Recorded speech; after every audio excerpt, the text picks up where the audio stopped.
What's good, people? It's about that time to randomly relate reverse rants, no hate. So, I just sat down and watched Jaime Munguia versus a fighter named Bruno Surace. And I wasn't sure if this was a recent fight at first until, because it was in Mexican. They were in Mexico. I saw Chavez sitting there, as one of the broadcasters and everything. Julio Cesar Chavez, I'm speaking of course. And Jaime Munguia was pretty much putting it on Bruno Surace. He even dropped him early in the fight. And in the sixth round, Bruno Surace hit Jaime Munguia with a straight, knocked him out. One punch, done. And I looked and I said, damn, you know what? It's funny, right? I'm going to do a video on it. And I'm looking around, I'm noticing, I don't know. I don't hear anybody talking about the dude or this fight. So when I sat back and thought about it, I said, damn, you know what's so crazy? When Jaime Munguia was fighting at 154 pounds, him and Jermell Charlo, I remember him even being the mandatory for Jermell Charlo. And the word that I was getting, right, in terms of people in comment sections was that Jermell Charlo was avoiding Jaime Munguia, which I remember when Jermell Charlo said he wanted to fight Jaime Munguia. And I clearly remember him saying, yo, that's the fight I want next. Just that the third he was speaking on fighting Jaime Munguia. Jaime Munguia, right? I didn't hear too much back and forth between the two of them. So both of them make the claim they want to fight each other. But the fight didn't happen. And I remember when Jermell Charlo on a couple occasions said he wanted to fight Jaime Munguia. But when you're going forward, and then all of a sudden now he ends up fighting against Canelo. Got his ass whooped. Jaime Munguia, remember, went up to 168 pounds. And my whole thing was this, right? It's not about trying to take sides and trying to be biased. That's what, most people want to do. I have no interest in that. My thing was, Jaime Munguia was a guy that I felt like, didn't see anything special about him. But everybody was, Jaime Munguia, right? And when you look at who the best fighters in your division is, okay, I can get that as well. Just like Regis Prograis and Josh Taylor at one point was considered two of the best at 140. I mean, Josh Taylor may still be, one of. Regis probably not so much at this point. And I always said Regis isn't a good boxer at all, man. He's tough. He comes to fight. He wants to fight. He's one-dimensional. And he's been in entertaining fights. But to me, it was because of the type of fighters that he was fighting against. But, Regis always showed heart. And he always, he comes to fight. But he's just not what people made him out to be. Okay, but he was one of the top guys at 140 pounds.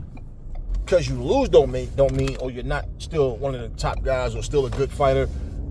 But when you take all things into consideration and look at his last fight as well, and him saying now he's talking about going up, and sometimes you got to you have to look and see what's going on. How this person lost. What did they do? Why? What caused them to lose, right? What I find really weird, though, is because I look at, Devin Haney's situation and go, this dude, yeah, he fought the wrong strategy, for sure, against, racist riot. But he was cheated, bottom line. He was in there with a fucking steroid, a roided up fucking overweight, no honor, no dignity type of fighter. And he did what he did. But at the same time, even if you took the steroids and everything out, but no, we're not even going to take it out because it happened. because it happened. The bottom line is, with the steroids and everything that we know, people still was making excuses for Ryan Garcia and trying to make Ryan Garcia the victim. Now, Jaime Munguia fought over in Mexico. I do not know who Bruno Surace is. I've never heard of him before until I seen him fighting against Jaime Munguia. And he knocks out Jaime Munguia. Jaime Munguia was winning that fight and winning it pretty easily. But he gets knocked out. And I started thinking to myself, who will Canelo fight next? I won't be shocked if he goes, yeah, I fight Jaime Munguia, and, we have a good fight, this, that, whatever, and, this guy Surace knock him out in 6 rounds. So I have to give the guy his credit. So I won't be shocked if that's Canelo's next fight. Canelo's still talking about fighting Floyd Mayweather, man. He's still talking about a rematch with Floyd Mayweather, who's 47 years old right now. Still sharp, right? Still in there, beating up younger guys. And I guess at 47, he's fighting guys that's too young still. Even though he's doing exhibitions, I guess that's still too young as well. Whatever, man. But it's like, Floyd is never too old for anybody. It's always somebody's too young. Well, here's the deal, right? I started laughing too because I said, damn, it was so funny? Because Jake Paul went in there and fought Mike Tyson in this fake, fixed-ass fight where nobody, people don't even know what a real fight is anymore. But it's so funny because Floyd Mayweather, who went there at 156 pounds, 50, whatever it was, and he fought against Logan Paul, who came in at like 200 pounds, fought a fucking cruiserweight. Okay, anything over 200 is a heavyweight, but fought a big ass cruiserweight, small heavyweight, whatever you want to say. And that motherfucker went in there and was struggling and was holding and was fighting Floyd like Floyd was his fucking size. And it's so funny how people they love to criticize, but they made excuses. Mike Tyson fans made excuses for Mike Tyson. Jake Paul fans made excuses for Jake Paul. For this mess of a spectacle, people made excuse for it, period. The real ones is like, nah, what the hell did I just watch? So when I look at this fight between Jaime Munguia and Canelo, and I'm looking at, look, back-to-back Berlanga, Jaime Munguia, fighters like that. If Jaime Munguia was to win this fight, we don't know what the next fight is going to be. But this was one of those fights where I'm looking at this guy. The guy has like 25 wins or something like that, with like 5 knockouts. So the guy, 5 fucking knockouts. And he ends up knocking out Jaime Munguia with 1 punch. Okay, well, here's the deal. I don't know where this fight would have taken him. But when you look at who's left at 168, I don't see a reason for a rematch with Canelo. I don't think Caleb Plant really wants to entertain that fight unless it's a statement fight to say, okay, let's see how I look against Munguia now. Since me and Canelo, Canelo fought him, I fought Canelo, and I want a rematch with Canelo. Now, my thing is, when I'm looking at who's there, does Canelo rematch? Does he have a rematch with him? Caleb Plant, I mean. Does he have a rematch with Caleb Plant? Or does he go and fight Bruno Surace? Does he go out and fight somebody else that we don't know and then try to make the fans think that he's better than what he is?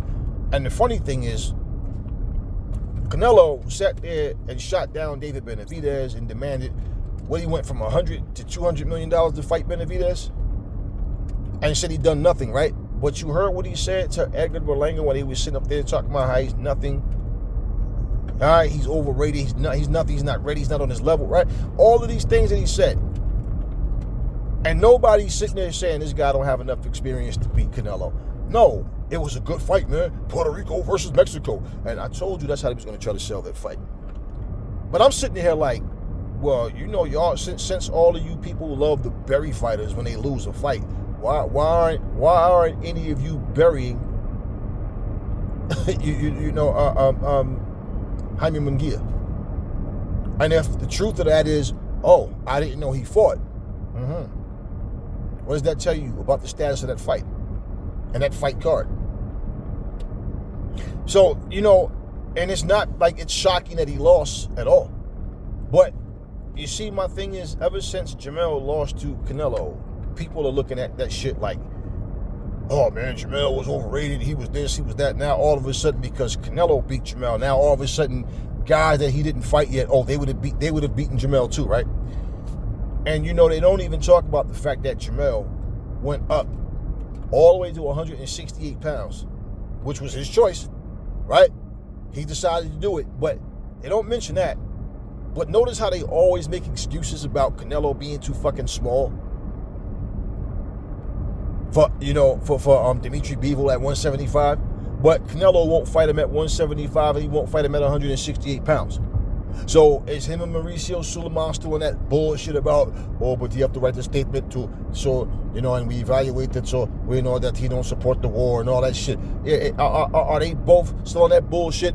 And I say both because you know what?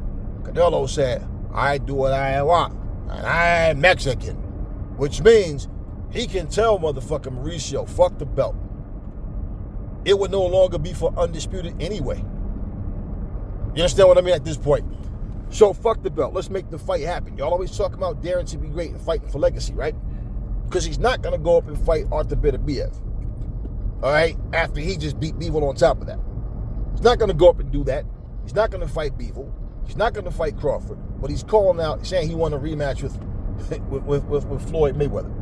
And the only reason that he can do something like that, or any fighter, is because these fans sit here and eat up whatever these fighters say, and no matter how stupid it is, no matter how wrong it is, they end up saying, but this guy's good. He's a good fighter. Really? Is he? Is he? Now, let's say, for example, the last guy, Madrimov. Let's say Madrimov, who just last fought Crawford, decided to go up to 168 pounds, right? And after Canelo would knock him out, or basically just beat him up all night, if Madrimov fans started to say, oh man, he was too small for Canelo, he should have had, at least 2 fights to tune up to get used to the weight first. It's not what they said about Crawford. They was like, this dude is better than Canelo. He got better upper body movement, better hand movement. He's slicker than Canelo. He's this and that. He's actually a better fighter. He's more dangerous than Canelo. And I guarantee you, that's the excuse that people would say was Madrimov was too small. And then the truth would come out about how people really feel about Madrimov. And they'd say, who the hell did Madrimov beat anyway? So what? He was a champion in a division where he only had 11 fights. What does that say about the rest of the division? See, I'm looking at time, y'all. Canelo's 34, 35. Guys like AJ, 34, 35. Harold Spence. Crawford's 37. Wilder's 38. These guys, Tyson Fury, 35. What's his name? Usyk, 38, 39. These dudes are getting up there, man. It's not old in life, but when you've had a long career in boxing, the longer you wait to finally get in the ring with certain people, if all you care about is, hey, even if I lose, I got a huge payday, okay, whatever. And usually those fighters, they don't go out with the bang because they know they got that payday and something inside them, they just give up. Like, fuck it. Ain't no need to keep taking this beating or playing this chess game with this. Let me just go down and just get out of here and go cash this check. That's all they really care about. It gets to that point. And a lot of times what people don't understand, it's like, I look at Terrence Crawford and I say, yo, look, we know what Crawford can do. But, you guys, bottom line, I know with Crawford, it's the Floyd Mayweather haters that they don't want to say anything. And it's not about saying anything negative. It's just the point of, they know that Floyd was 38 in his last fight with Berto, and he went there and played with him and made him look like, like you still not on my level. At 38, I'm still sharp. Still the best in the game. Came back at 40 and fought Conor McGregor. And they know this. So they want to be able to say, well, Crawford got it. He's still the same fighter too. Well, you can't base what one person can do based on what someone else could do or couldn't do. And when I look at what's going on, Crawford's been doing a lot of talking, making a lot of comments about Canelo. And I don't understand this. 1 minute Crawford says he's not thinking about Canelo. Then the next minute he's talking about Canelo. So that lets me know this, for one. For one, there's no guarantee that Crawford and Spence even rematch. There's no guarantee that Spence is even still any good at all. We don't even know anything about what Spence got going on. And then two, like I saw a thumbnail the other day. I didn't read it. I mean, I didn't watch it, but I read it, and I remember the thumbnail saying like it's official. Errol Spence is back in training. I done heard this so many times that it's like, man, until I see video footage of him in training, until I see Errol Spence do an interview and he revealed that he has a new trainer and, you know, that he's coming back to fight. And the thing that got me about the thumbnail was, well, the fight that was supposed to happen was supposed to be him and Fundora. So when you say it's official that Errol Spence is back, well, is he back against Fundora or just who's the opponent? So I don't get into that type of stuff because to me, I'm not with the clickbait. Now, looking at all of that and looking at who's who, I'm telling you guys, Canelo is going to go off into the sunset if he can, fighting the same type of Jaime Munguias, the Edgar Berlangas, you know, and let's say he rematches Caleb Plant. Let's just say if he does. Caleb's a good fighter, so, you know, you can't knock him for that. But at the same time, the knock on it is because Caleb is only maybe second or third best or whatever behind, you know, second definitely behind Canelo or whoever may be out there that may be able to beat Caleb at 168 pounds, whoever that is, I don't know. But he's only in that spot because there's no David Benavidez and there's no David Morrell. I believe Morrell would have beaten Caleb Plant. I think he would have beaten Caleb Plant. Caleb Plant is, you see, the thing with Caleb Plant is this. We know that when Caleb is on, he's on. But his conditioning has always been an issue. And I think a guy like David Morrell, watching him fight, I just feel like he'd be able to neutralize what Caleb is trying to do. I think it's a harder fight for Caleb. I think Caleb shows heart. Caleb comes there to win, as he always does. But I just think Morrell would have found a way to beat Caleb Plant. We'll never know now. And David Morrell already beat Caleb Plant. So my thing is, Canelo has already made it clear that he's okay with fighting these subpar guys, man. Nobody asked for no goddamn Berlanga versus Canelo. Nobody asked for no Jaime Munguia versus Canelo. And you guys think that he's going to fight, he's going to end up at some point fighting David Benavidez? Absolutely not. And the only way that's going to happen is if they was to soup up some money. You know, I heard David Benavidez say, man, they was offering him upwards of $60 million. I think they said they offered him a 92-8 split just to make the fight. And he still turned it down. And let me say this, right? For any so-called boxing fan who's a Canelo fan, if Canelo ends up fighting, and I'm saying this because I told you guys, if you go back and look, I told you guys, he'll fight a guy like Edgar Berlanga way before he fight David Benavidez, if he ever even grows the heart to do that, right? And what ended up happening? At the time, Jaime Munguia wasn't a 168-pounder. He was still at 154. So when he ends up fighting against, you know, Jaime Munguia, then he ends up fighting against Berlanga. It's like, I'm not shocked about it because this is what Canelo does. So when you can pinpoint or pick a fight that you see happening because this is what this guy does, it's not by coincidence. So the way I see it, man, if Canelo, all right, let's just say it like it is. If Canelo ends up fighting this guy, Bruno, he might just go fight Bruno Mars. Why not? But he go fight this guy, Bruno Surace. You guys don't have the right to talk about no fighter being a cherry picker, You have no room to complain because you guys are supporting this nonsense. This is a fight that Canelo, this is a fight that should not happen. It should not happen. Now, what could happen is maybe, just maybe, there's a rematch. It's not warranted. And I say maybe a rematch simply because, Surace was getting his ass handed to him by Munguia before he knocked him out. But if anything, I can see this rematch only happening because it's not like, Munguia's a champion and it's contracted. No, they wasn't contracted to have a rematch. Well, I don't know. Put it like that. I don't know. I don't know the details of what their contract was. But more than likely, it wasn't a stipulation of a rematch if Munguia loses. And the only way that I can see him rematching Munguia is if a rematch with Munguia is going to be the most money he's going to make. Because if he can get a bigger fight, and beating Munguia doesn't make him no superstar, but this is why I'm saying he's ripe for the picking as far as Canelo goes, because that's Canelo's style. Let me take this guy who doesn't belong in the ring with me and tell my fans that this guy is good. Oh, he's better than you guys think.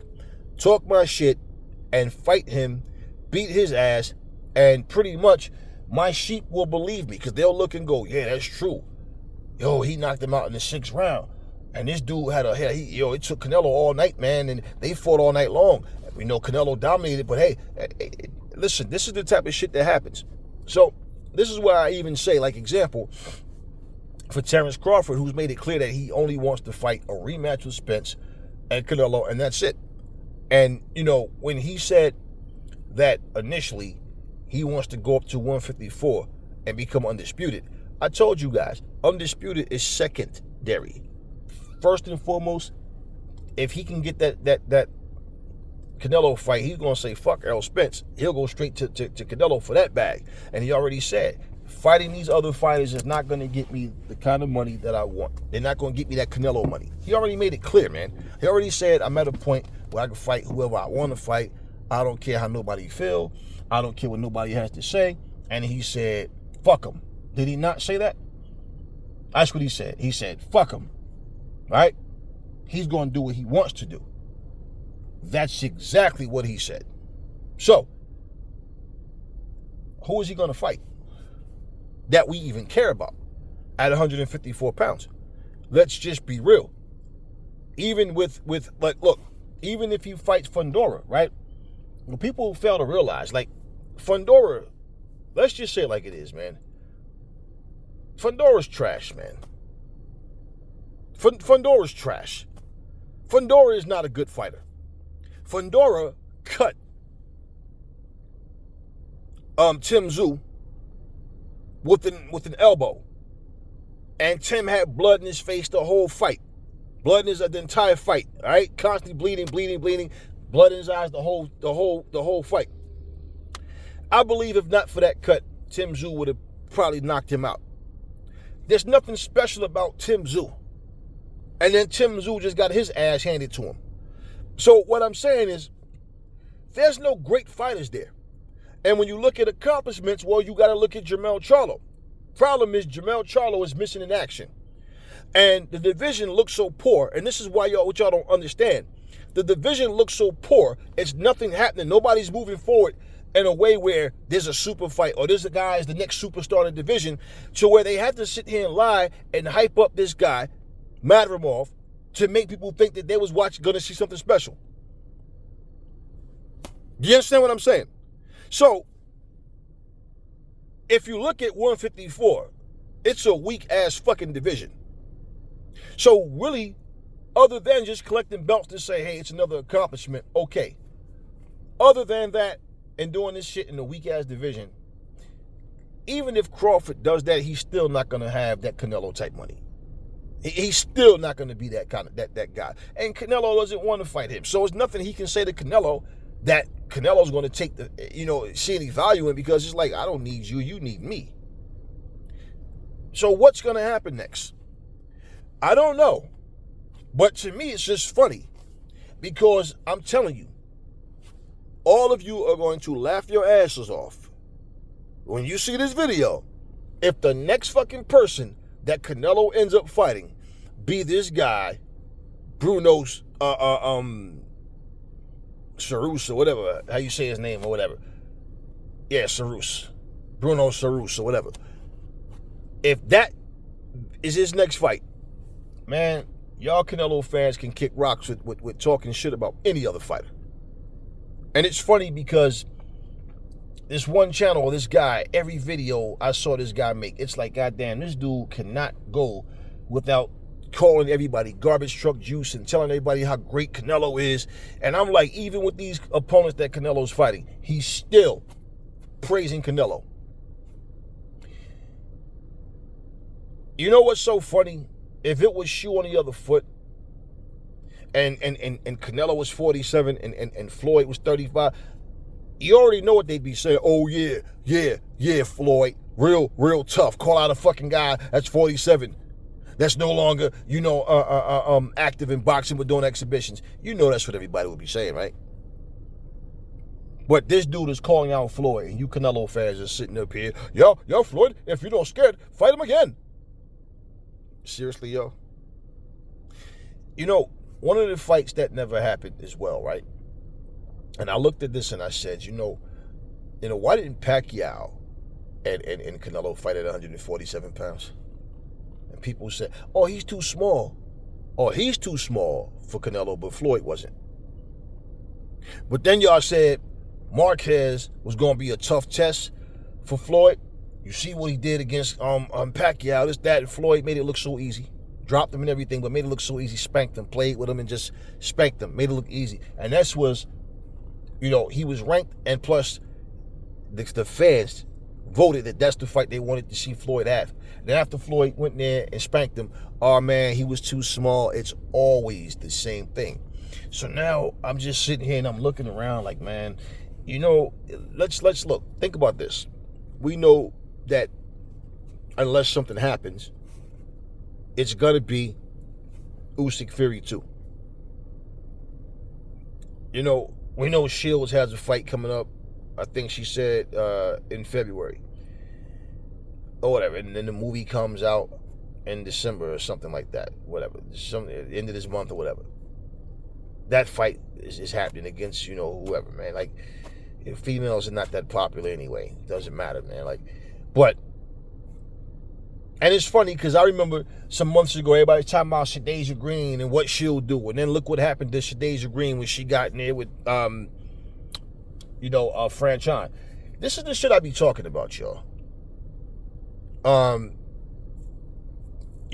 Whenever I see people fight and, I hear them talk shit and people want to, oh, this person would have did this person would have did that. And look at what happened to Franchon when she went in there and fought against,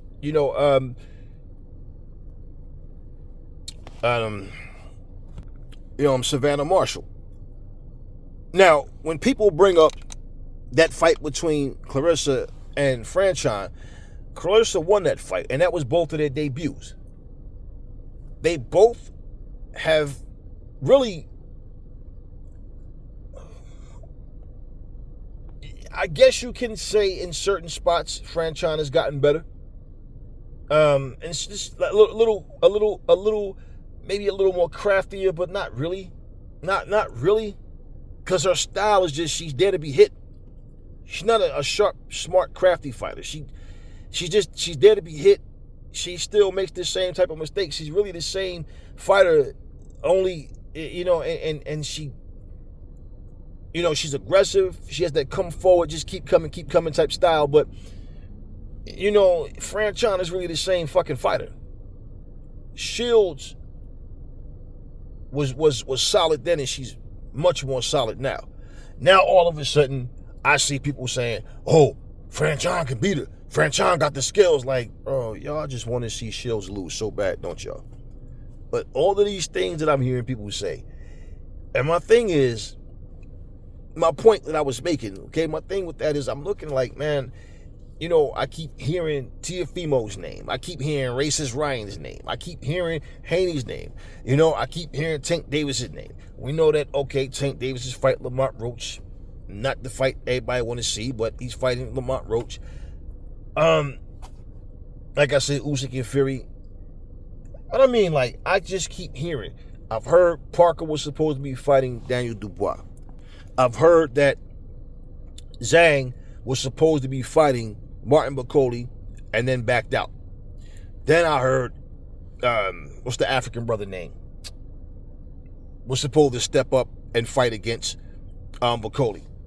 And I don't know what to believe, because the next week you'll hear, oh, Joe Joyce versus Martin Bakole.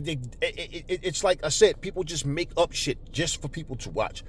So I'm like, you know what, man? I got to talk about more shit on my channel other than just boxing, man. Because boxing it's just so watered down right now, man, and so full of shit, and so this era that it's more drama. It's like, honestly, man, they need to, like the Young and the Restless or something, they need to give these people like their own show.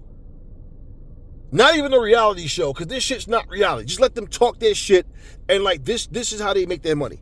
And then let boxing stay secondary, and we'll know, okay, they're a bunch of fucking actors going in here just talking shit, saying stuff that they don't really mean. Because I don't understand how people are so fucking complacent with supporting bullshit. So I got to do something else on this channel, man, because this shit's getting boring to me. Really, for me to sit down and just give you boxing news about he said, she said, to give you boxing news about this fight may possibly happen, because that's all we getting. It's the same old shit over and over, and we don't know what's really solid. And then it's like, what we know is solid, you know, it's not always enough. You know, the undercard's got to be solid as well. It is what it is, y'all. But yeah, you know, Jaime Munguia got knocked out. It's not unusual, man. It's boxing. It's boxing. Funny thing about it is him getting knocked out by a guy with only 5 knockouts in his whole fucking career. At least his professional career. Let's think of some fighters right now that only has 5 knockouts. That if they got knocked out by a guy with only 5 knockouts, what people would say about them. So like I said, if they don't know, and I'm not saying, hey, let's trash Jaime Munguia. I'm saying you guys do that anyway. Where's that shit at now? Where is it now? Because people try to, and this is really more so to these Canelo fans, because they tried to hype Jaime Munguia up and talk to us about Jaime Munguia like he has some type of special skill that we just don't know about yet. Nah, Jaime Munguia, Edgar Berlanga, tough, got heart. What people fail to realize, though, he's naturally way bigger than Canelo. Way bigger. And my thing is, Edgar Berlanga comes in the ring weighing more than Bivol does after he rehydrates. He's a big dude. So you're basically in there fighting a cruiserweight, but you won't fight David Benavidez. I'm telling you, if he ends up fighting Bruno Surace, I'm going to laugh my ass off and y'all going to laugh your ass off. Not just because I called it, if it happens, but the fact of the matter is that guy has no business in the ring with Canelo. But this is what Canelo can do, like he said. I do what I want, and I'm Mexican. Your boy said that. Talk to me in the comment section. Never fall in love with lies. Remember, the truth brings hate out of people. And I will catch y'all on the next video.